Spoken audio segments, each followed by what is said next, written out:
मुझे बताइए, पेट्रोल के दाम कम हुए कि नहीं हुए? ऐसे नहीं, पूरी ताकत से बताइए, पेट्रोल के दाम कम हुए कि नहीं हुए? डीजल के दाम कम हुए कि नहीं हुए? आपके जेब में थोड़ा बहुत पैसा बचने लगा कि नहीं बचने लगा? आपका फायदा हुआ कि नहीं हुआ? अब हमारे विरोधी लोग कहते हैं कि ये तो मोदी नसीब वाला है, इसलिए हुआ है। अब मुझे बताइए, आपको नसीब वाला चाहिए कि कम नसीब चाहिए? चलो भाई, मान लिया नसीब वाला है, लेकिन रुपया तो आपकी जेब में बचा ना। अगर मोदी का नसीब देश की जनता के काम आता है तो इससे बढ़िया नसीब की बात क्या होती है भाई?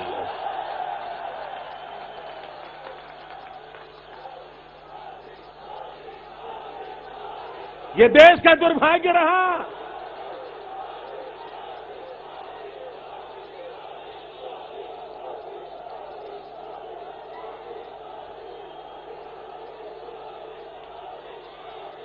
अगर नसीब के कारण पेट्रोल के दाम कम होते हैं, अगर नसीब के कारण डीजल के दाम कम होते हैं, अगर नसीब के कारण सामान्य मानवी के जेब के पैसे बच जाते हैं, तो फिर बदनसीब को लाने की जरूरत क्या है मेरे भाइयों?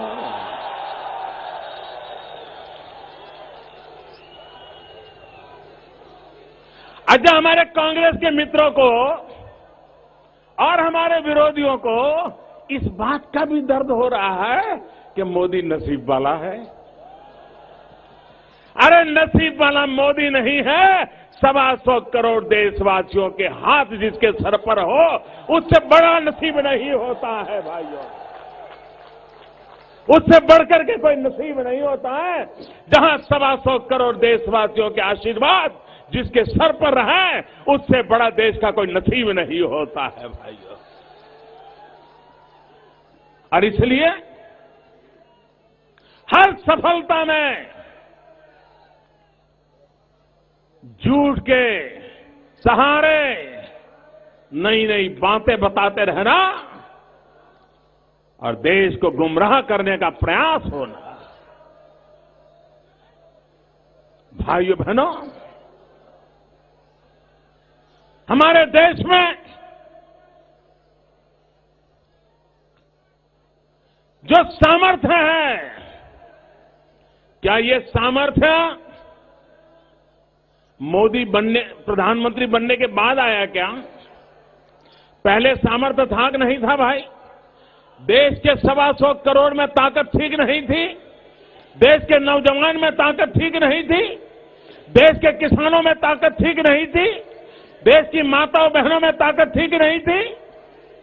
यह देश शक्तिशाली था, लेकिन देश को ऐसी सरकारें मिले, ऐसे नेता मिले, हर गली मोहल्ले में ऐसे लोग मिले, जिसके कारण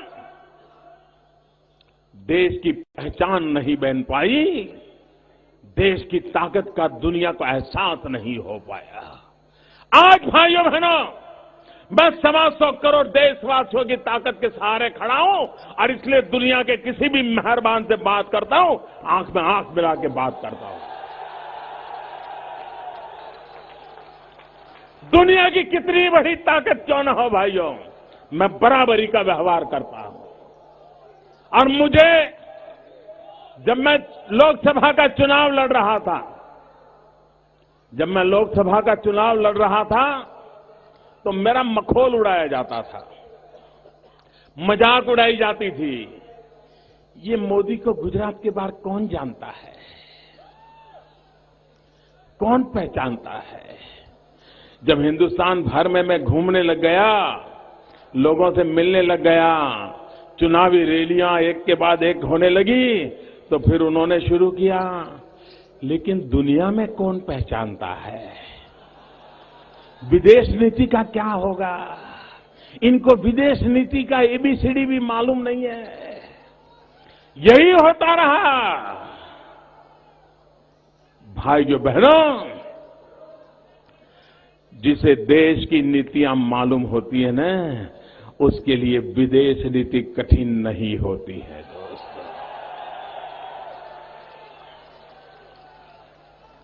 विदेश नीतियों में विफलता इसलिए आई कि आप देश की नीतियों को नहीं जानते थे, देश की नीयत को नहीं जानते थे, देश की नैतिकता को स्वीकार नहीं करते थे, और इसलिए दुनिया में जाकर के पीट करके वापिस आते थे आप।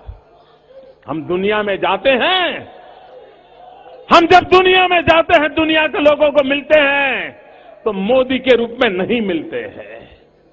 हम भूल जाते हैं हम नरेंद्र मोदी हैं। हम यही याद रखते हैं कि मेरे पीछे 125 करोड़ देशवासियों की ताकत मेरे पीछे खड़ी है।